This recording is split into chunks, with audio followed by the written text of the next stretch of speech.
this is great. So we can have more of an interactive conversation between everyone. So I guess I'll just like to do an icebreaker together. How many people like to go to the grocery store and look at labels when you buy something? If so, give me a thumbs up.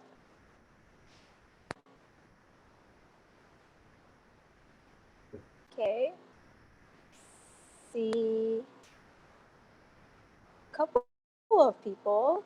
So that's like almost less than half. So I'm guessing the rest of you don't really look at the label when you go buy something. So that's kind of concerning. So I'm officially, people would consider my role as a food scientist. Currently, I specialize in more product development, product designing. There's other roles that are also considered a food scientist role. Some people work in the FDA and they work on label regulations. So those are the people who determine what needs to be on the label, how to calculate their nutritional facts. And that's how we get all these labels on the back of our food. And for me, I used to not know what I wanted to do. And some people always ask me, oh, wow, you're a food scientist.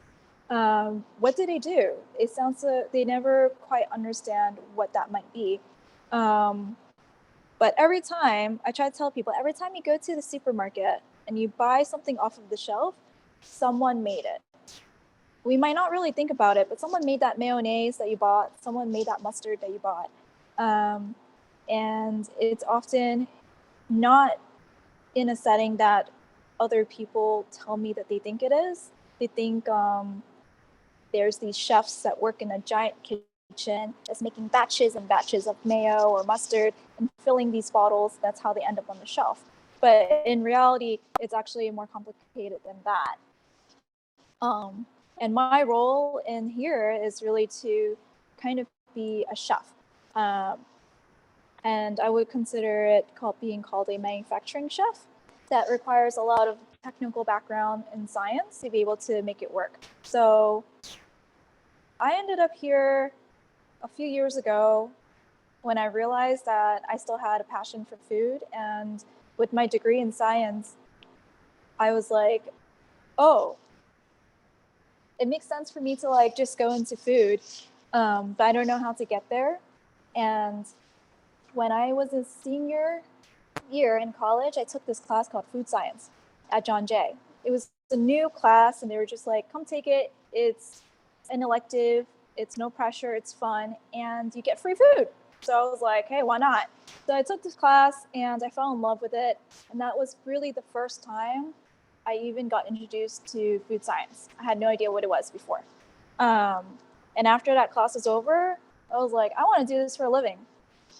I want to cook food and make these wonderful products that end up on the grocery shelves that people can buy. And I feel like it's very purposeful because it's something that touches a lot of people's lives indirectly or directly. And people don't really think about it as much. And having my science background allowed me to divert into this career here. Of course, I also had very strong culinary skills that I had to prove to the companies I worked for.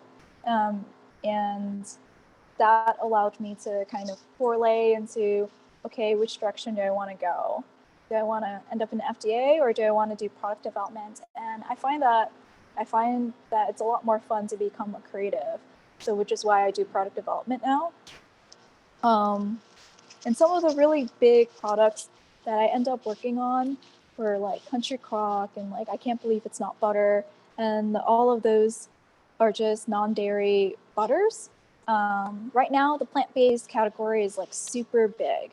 And one of the things that allowed me to figure out like what my domain would be is to think about what am I passionate about. And for me, it was sustainability. It was creating something that people want and creating something delicious. And that's how I ended up here in doing non-dairy.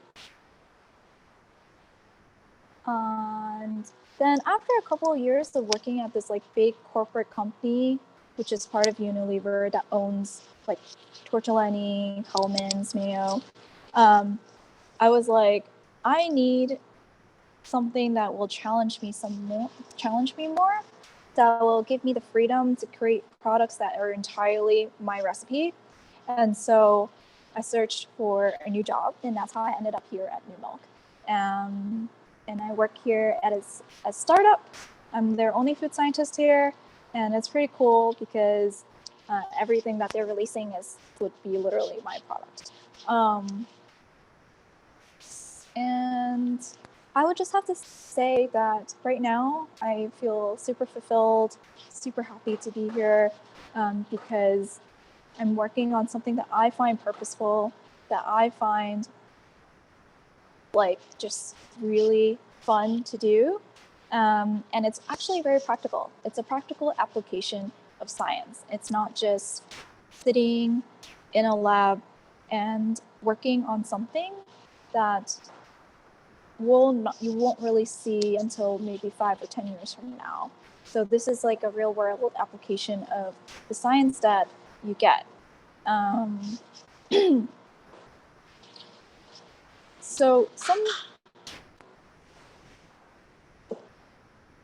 So I would just want to go into a couple of questions with everyone to check in. So how many people have heard of food science before? Hands up.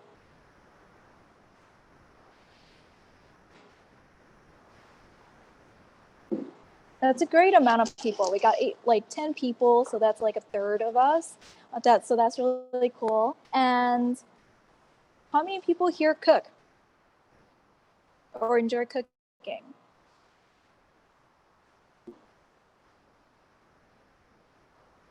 Does eating count? Yeah, obviously, eating counts Not too. to the cook, but I enjoy eating. Yeah, that's great. That's more than half of you guys cook. Wow. Did you know, if you know what food science is and you have the ability to cook, and I would assume some of these students are also in science, you guys have great potential to divert into the kind of roles that I would have right now. And okay, I guess like the next thing is, how many people enjoy eating?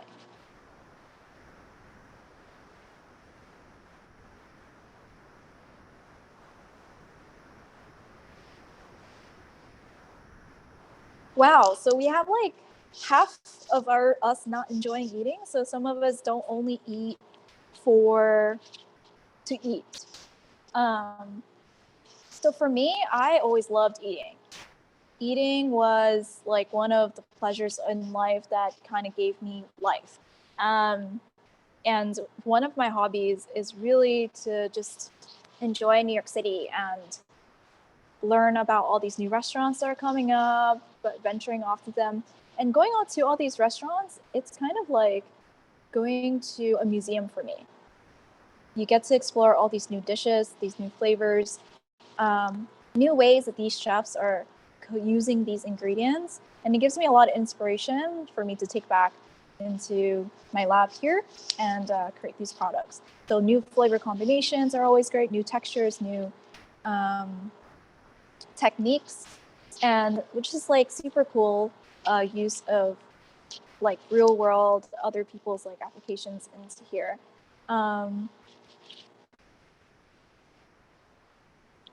And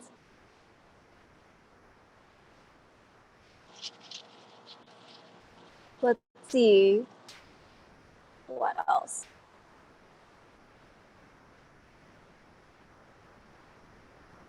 Okay, so I'm not sure what else everyone wants to know, so I would love to open the floor for questions about my role or how I got here, why I'm doing what I'm doing, whatever it may be. I would love to be able to answer your questions so I can give you more insight into what I do.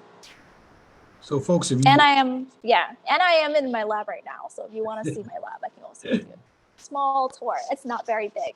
I work at a startup. awesome. So if you folks have any questions, we could do one by raising hand. We'll go through one in the chat. We'll take each turns.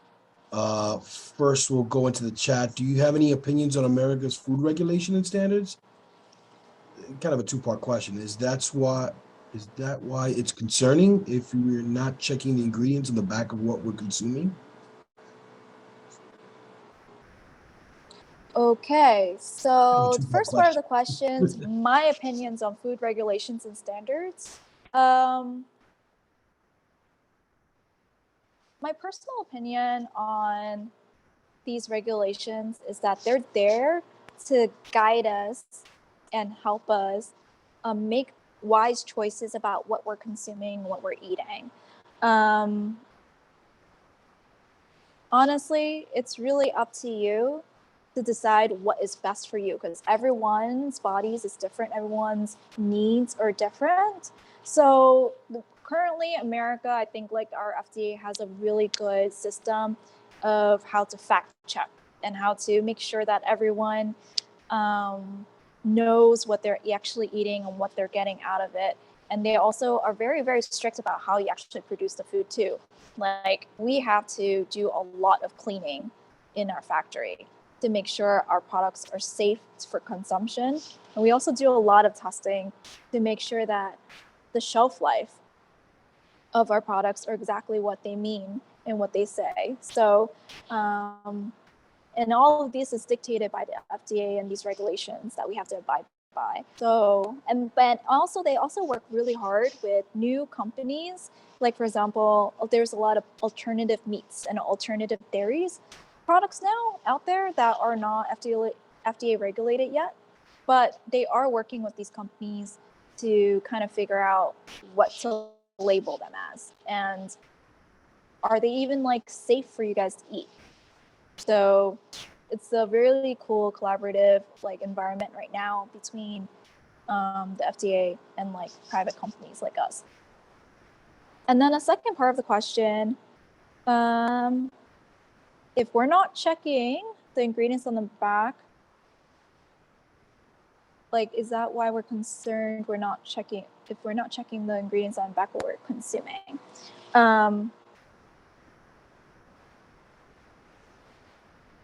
I would recommend, personally, I recommend you should always look in the back of the label, just so you can familiarize yourself with what's in there. Because sometimes some of these ingredients may be new to you and you may not even know what it is, and you might be allergic to it. So it's always good to check for that as well. There's a lot of regulations on labeling to make sure like everyone knows what the allergens are and whether it's kosher or not. There's a lot of certifications that we have to get in order to even like place a product on a shelf. So Tiffany, I see here with demand of questions, they OMG want a lab tour. So if you don't mind, since you offered, they would love to see the lab. Okay, well, my lab is like super tiny. Okay, so let's see. If you can. All right, so I'm just literally, it's so small. That's the door that I come in to the lab. These are just a bunch of samples, refrigerator. This is where we do all of our QA testing, meaning for our microbes. So we actually have little petri dishes that we would grow our food on to check to make sure it's safe for people to eat and it doesn't have like any nasty bacteria in it. And then this is just my workbench. Couple of melangers that I use to make samples, like benchtop prototypes. Sometimes I share them with potential customers that want to buy a product, and I would make like a custom flavor or a custom blend for them, which is like fun for me. And then just like a whole stock of my ingredients. So I'll have a little bit of everything in here. And also the other part of my lab is also a machine refurbishing factory. We actually hand build all of our machines right now. So a lot of times when it breaks or something, they send it back to us. We'll go and fix it. And I also use a lot of these machines for testing our product. since the product I worked on is more of like a almond milk that you have to use a machine to press pods into, and it has like this special mechanism that blends it together. So it's super smooth, super creamy, which is not something that you can achieve at home. And yep, so that's pretty much my whole lab. It's super small, and it's really cozy. That's pretty cool to see. Yeah. Almond milk. I purchase that mostly every day. Cool. Yeah. Obviously, I can't show you the other factory parts because I'll have to wear like a full hairnet and everything, and they'll be like dangerous for me to walk around with a laptop. That's But good. this lab is part of a big factory, and there's like these big giant kettles that go up to like 15,000 pounds of product at once. So yeah, it's kind of messy, but I can say I call it my own. It's a bit small. It's definitely a lot smaller than a big corporate, like well-established, well-funded lab. But at least here, everyone works together and it's a great team. Awesome. And my major in undergrad. My major in undergrad is forensic science. I specialized in molecular biology. What really helped me in my career was choosing to do research instead of an internship. So part of my program, you have to choose either an internship or to do research in order to graduate. And I decided to do research. And the lab that I picked focused mostly on analytical chemistry. So that is very helpful for me because analytical chemistry is the art of separation, the art of analysis. So that allowed me to gain the skills of being able to like buy things on a shelf and take it back to my lab and kind of analyze the ingredient deck, the label, and then take it apart so I can like really know how these other companies are making their products and how I can make better versions of it or tastier versions of it. Cool. This is a good question. Did you have to go through any additional education, like any extra courses, a master's or a PhD to go into food science? And with a forensic science undergrad degree from John Jay, did you do any additional education? I'm assuming this was asking. Fortunately, I did not have to go back to school. I do highly recommend to take a couple of classes from some other colleges that offer food science, just so you can get a little bit more of like a intro 101. But at the end of the day, because my background in chemistry is so strong, majority of food science is also very much chemistry based. So as long as you understand the theories and you understand how to apply it in a practical way, you can very easily apply it in a food angle and food direction as well. And I guess like what's also very helpful was after I graduated, I ended up teaching the class that I was in. So I took the food science class almost when I was graduating from college. And that's how I got introduced to this. So it was like never too late to find something else new and switch into it. And that's what I did. I was just like, this is what I want to do, but I'm graduating with this forensics degree, but I'm still going to do this. And so I ended up teaching that class for a couple of years, and that actually pushed me to learn a lot of this food science application on my own. And then I was very fortunate that eventually I was also able to teach the culinary sections, which is a lot of the laboratory classes as part of the food science class. And that also refined my culinary skills that I already had. But being able to teach someone else, you are also teaching yourself. So that's kind of like how I gained a lot of the knowledge, and also just like learning from everyone I possibly could in my first job about what they do and all these different roles, and shadowing them, and just working hard and having interest. What was my goal before I took food science? Before I took the food science class, honestly, I was a little lost.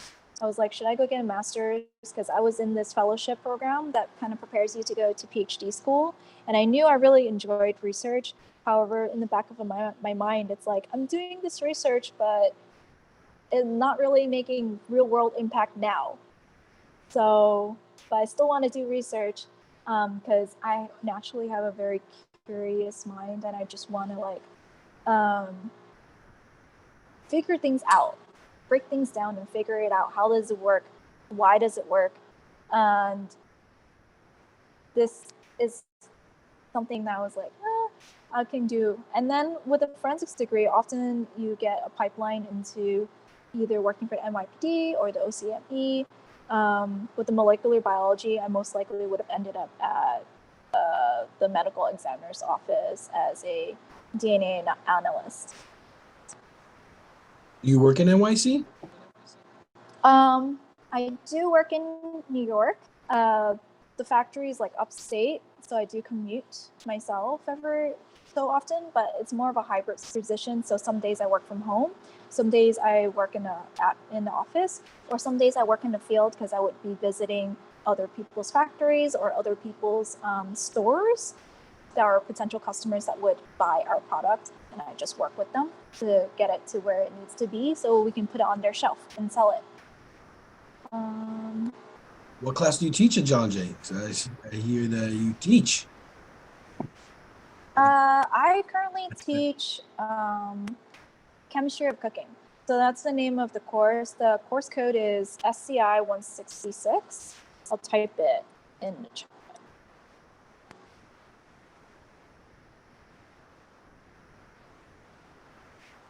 Yeah, so I'm not the only one teaching it. I have some really, really great colleagues that also teach it. Currently, I'm only doing lecture because it's a lot of commitment to go in to do the culinary, but the chefs that we have are really, really great. We'll get to the next question. I think Misha, you had your hand raised. I hope I pronounced it right. The floor is yours if you want to talk.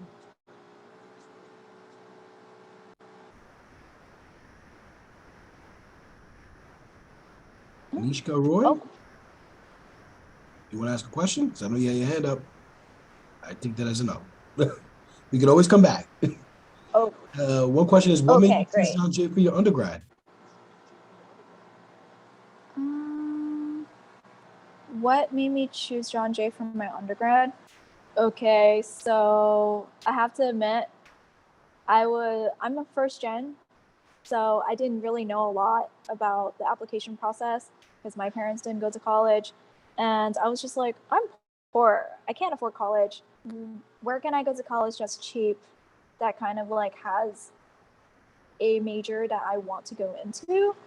And I knew at the time I wanted to do science. There's like no doubt I wanted to do science, but I just didn't know where. So I applied to a bunch of schools that I felt I can afford. And John Jay was one of them that accepted me with a very interesting program. And so I was like, I can do this. Let's just go with that and I'll figure it out as I go. And sometimes you don't have to have it all figured out. You just gotta have an idea and just go for it. And slowly as you learn about yourself too and what you want to do, and you can always pivot. Here's a good question. Is it challenging getting fair compensation for your lab work in a startup environment? Essentially, was there a pay cut so that you could work at a startup? I would say actually getting fair compensation at a big corporate company was harder than doing so at a startup. I actually got a pay bump when I switched to doing startup because at a startup, everyone has multiple roles.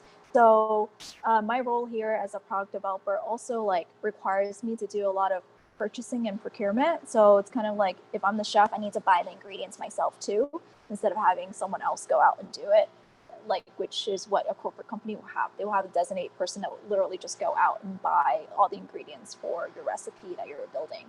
But I have to do everything myself here, so they pay you a little bit more for that. Here's a good question. Is this challenging to work on a lab with a lot of chemicals?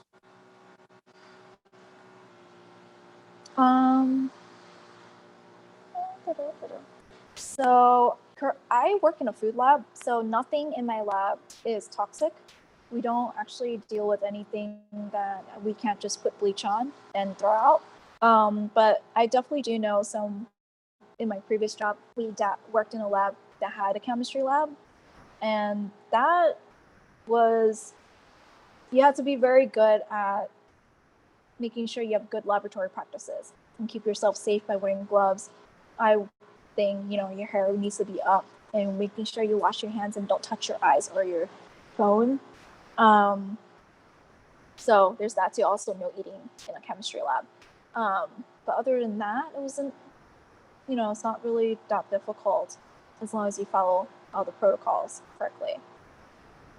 And don't worry, folks. I don't think there's going to be an episode of Last of Us or The Walking Dead situation, but it's good to hear. Yes, yeah, absolutely not. Yeah, and in New York City, a lot of people are required to take a test in order to work in a lab. So you get a certification to say you know how to work in a lab, how to handle chemicals, how to dispose of it properly. Interesting. How did you go into teaching at John Jay after finishing your undergrad here? I just have to say I got super lucky. When I took that class, the professor of the class saw a lot of potential in me and asked me, "Oh, would you like to teach this class after you graduate?" Because she knew I was in these like research programs and I had relatively okay grades. And also during the class, I was just like really, really good, apparently. So I became a technician for the class, which is basically handling all the TA stuff for a while, for like a year or so. And then eventually she let me start teaching the class. And that's how I ended up teaching the class there at John Jay, because I was offered the job. Cool. Good question. What were the challenges of navigating and figuring out officially, okay, this is where I want to be at. This is exciting. This is something I want to do. Totally different from what you were used to doing. Like, what were the challenges? Okay, I guess the biggest challenge is one, I didn't have a traditional degree that a food scientist will have. A food scientist will usually have a food science degree or a nutrition degree, but I don't have that. So I had to very quickly ask myself, okay, what is the knowledge that I'm missing? And do I think I can like learn it on my own? And thankfully, because I was teaching this class, it really forced me to read all these textbooks and read all this documentation and also like be able to teach it to someone else. So that really like enforced all the education that I needed. And afterwards I was like, okay, I need a job. So I started applying to a lot of jobs. I started applying to internships, fellowships, apprenticeships, like anything that would get me in the door. I didn't care what it was, even if it was like free, like work for free, I'll do it. And thankfully, after a lot of rejections, I finally got the job that I got previously. And I started off as a laboratory technician there. And then after like 4 months, they hired me full time to be a scientist. And a follow to that, what are your goals for professionally for the next 5 years? In the next 5 years, I would really love to launch my own brand. And hopefully, if I do well here and I learn all the ins and outs, I can maybe start my own someday. Cool. Folks have any other questions, concerns?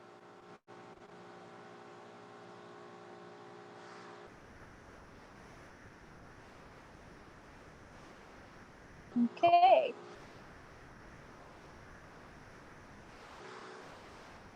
Quiet. Wow. Oh, there's a good one. What type of food in particular you're developing at Numilk? It's a good question. All right. I would love if everyone after this go and Google Numilk. So, because they were actually on Shark Tank a couple years back. Basically, their system is like a Keurig. We have a machine, which you see during the lab tour earlier, and we have pods that go into the machine, and it squeezes out this paste, and then it makes you an oat milk or almond milk or cashew milk on demand. And the great thing about this is that our product does not use any fillers, preservatives, colorants, artificial flavors, or flavors in general, unless it's a spice. And it's extremely sustainable. There's no water in there unless it's like at your own house. So we're not shipping water. It's a very sustainable product. When did you graduate from John Jay? I graduated in 2016. So Tiffany, you had done some undergraduate research during your time at John Jay. Can you speak to what kind of research you did and how did you go about finding a faculty mentor to do it with? Not only am I a John Jay alumni, I'm also a PRISM alumni. So PRISM was around when I was a student, and thankfully I joined them and they actually helped me find my mentor. They gave me like a booklet with a little intro of each of the professors that were in the science department. And I kind of went through it and was like, okay, these couple of professors kind of is aligned with my interests. So I would go and contact them and meet with them and talk to them and see if they'll be willing to like collaborate with me and take me on as their research student. And that's kind of like how it started. My research professor was Dr. He. She was my analytical and also instrumental analysis professor. So she specialized in analytical chemistry, and she did a lot of research on environmental things, like for example, water contamination or like rice contamination. So a lot of that's like kind of food related. And I spent quite a few years doing that, developing a thesis, a research design, and working with a team. So I had actually a team of 6 people total, including myself. So we did a bunch of research together and we helped each other out. PRISM is the program that's running this talk right now.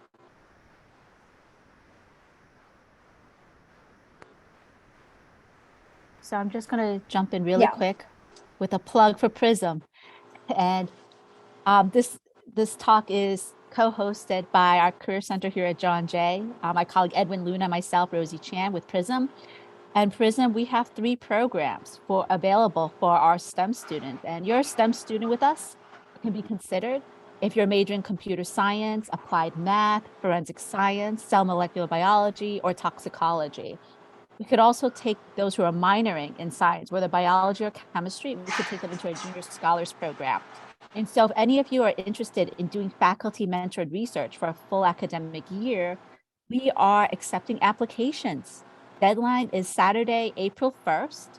And our associate director, Dr. Ed, his full name is Dr. Edgardo Sanabria Valentin, but Dr. Ed affectionately. If you're interested in that, feel free to email me. It is a $2,500 stipend for the full year. It is $1,500 that can go towards you presenting at a conference to cover the cost of travel, hotel, food, and the conference fee itself. So, and it's also a great way to find your lab family or your tribe here in the science department. And so that's enough of my plug. Thanks so much, guys. Yes, thanks, Rosie. Highly recommend this program. The stipend helped me a lot, so I didn't have to work as much, so I can focus on doing research and just graduating. So highly recommend. Everyone's super nice and super helpful. They're always like there for you.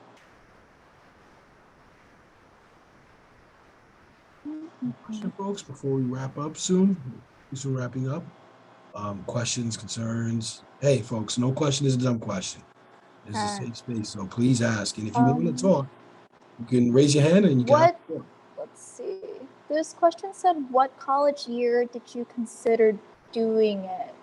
Do you mean at what year in my college career that I figured out I want to do food science?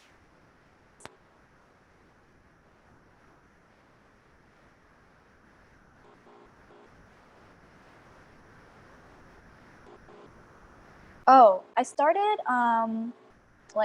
during my end of my sophomore year, because junior and senior year was very dedicated to doing research.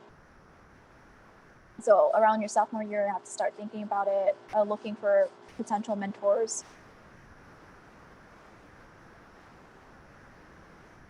So, Tiffany, I wanted to ask, you want to launch your own product.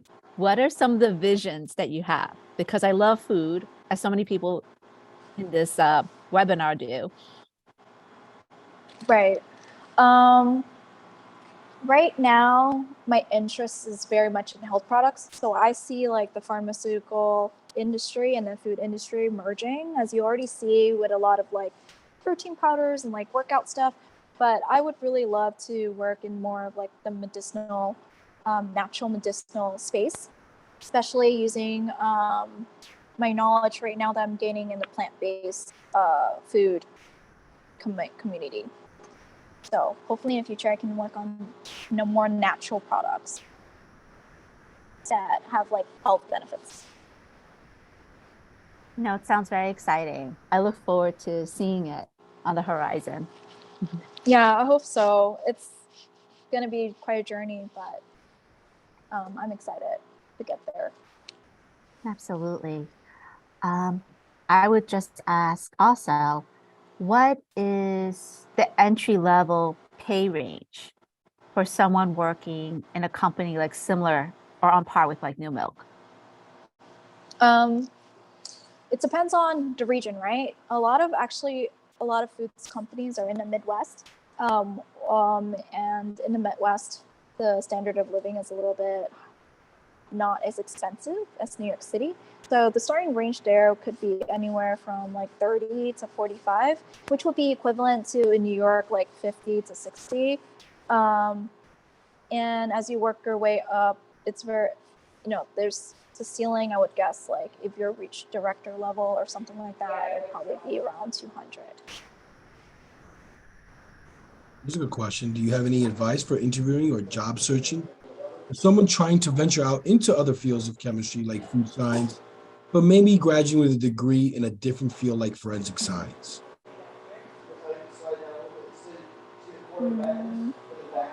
Let's see.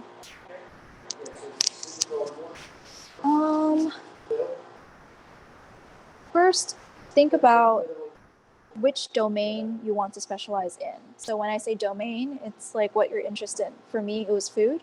So I wanted to do science in food.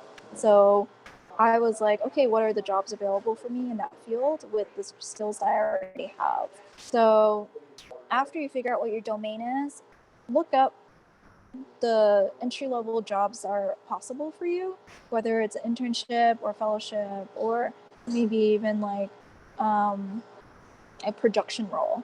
There's a lot of laboratories that need a production scientist. And then just apply to as many jobs as possible. And in order to prepare for it, I would say find a good recruiter. Recruiters can really, really help you get the foot in the door with a contracted role, which means like it's usually only a couple months. It's not a full-time role, but that allows an employer to kind of figure out, do they like you, do they not like you, and then hopefully offer you a full-time role at the end of it. It's very difficult to just get a full-time role right off the bat if you don't have like a background already in it. Good response. Also, to add to that, for any folks that need advice for interviewing, job searching, putting my plug, but come visit us at the Career Service Center. You could always make an appointment with us virtually. We help you with interviewing skills. We'll help you with, how to conduct yourselves and types of mock interviews for interviewing, and help you with job searching too as well. So please come and visit us. We have appointments virtually, 45 minutes. And on Wednesdays, actually Monday through Thursday, we have drop-ins for 10 minutes during community hour. So please make an appointment, man. It goes a long way. Thank you, Rosemary, for putting that up on the chat. Of course, right? How does one find a good recruiter, Tiffany? Like when I think of it, I'm like, oh yeah, those who hit you up on LinkedIn when you put in you're open to work, right? Well, since we have this plug here, I would highly recommend visiting that center future. Anyone that will help you find a job there is technically a recruiter. They can connect you with people who already graduated from John Jay that might be in a role that, or might be in a company that you know. Other than that, I would just Google and apply to jobs, and recruiters will reach out to you eventually to ask you about, what are your skills, how can they help you, and they will be able to go from there. You might have to go through a couple of recruiters or actually have several at the same time. And their incentive is to find you a job as much as possible, as soon as possible, because that's how they make their salary as well. They get a small compensation for finding an employee for an employer.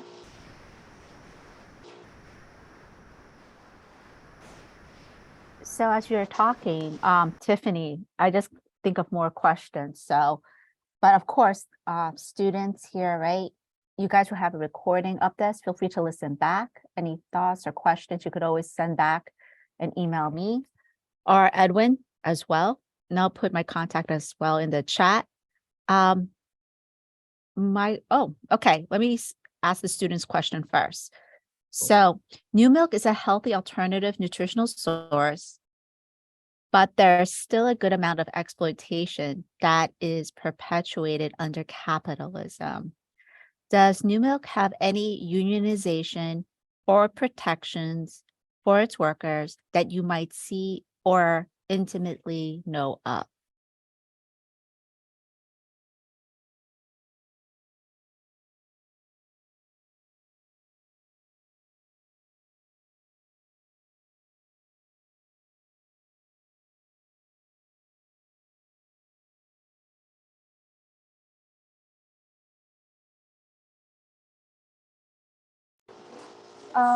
Numilk is a startup, so it's super small. We don't have any union. We're literally a company of 15 people. And so in order to have a union, you have to have a much bigger company size. But in terms of protection, to avoid exploitation, we make sure we pay fair wages and do market research on that. And in terms of benefits, we always try to fight for it. For example, one of my colleagues just had a baby, and we paid her several months of pay so that she can go on maternity leave, even though she was a contractor. Several months, that sounds great. Yeah, it was really nice, because when you're a contractor and not full time, usually there's no such benefits, but we fought for it because it was the right thing to do. Absolutely. Yeah, it's about how a company takes care of their employees. Yeah, it's what their philosophy is, and that's something you'll be able to find out during your interview process when you speak to HR. So my question is, in the different roles you've been since you've graduated from John Jay, were there any interview questions that struck out to you as that you would feel comfortable sharing in terms of how our students can whether handle potential curveball question in working in a laboratory?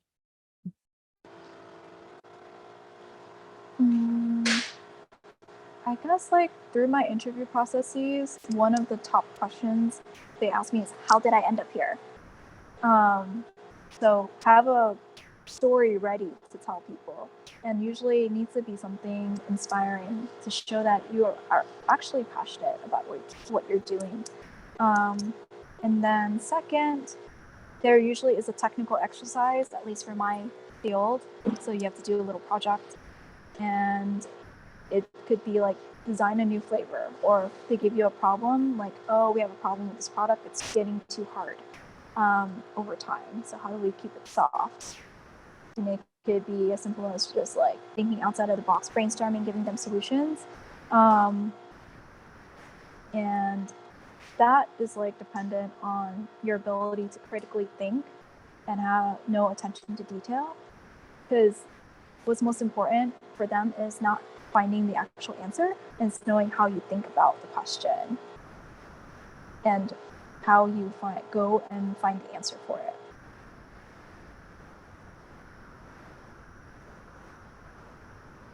So those are like the most challenging parts for me in terms of like consistently asked me to do what they consistently asked me to do.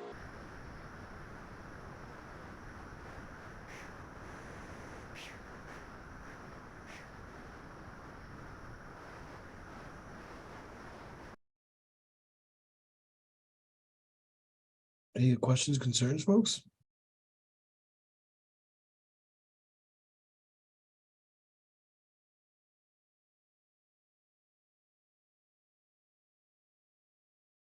So for anyone who has questions or thoughts after this, Tiffany, what are your preferences? Either they could email me and I can pass it on to you, or do you want them to contact you directly?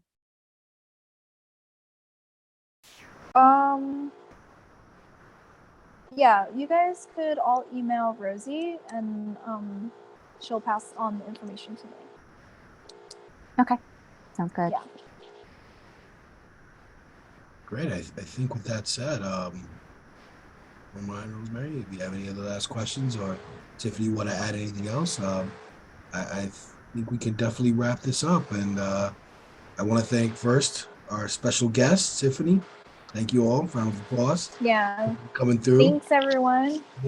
Knowledge. Hopefully everyone got like a little bit more of an insight to what it's like to be a food scientist.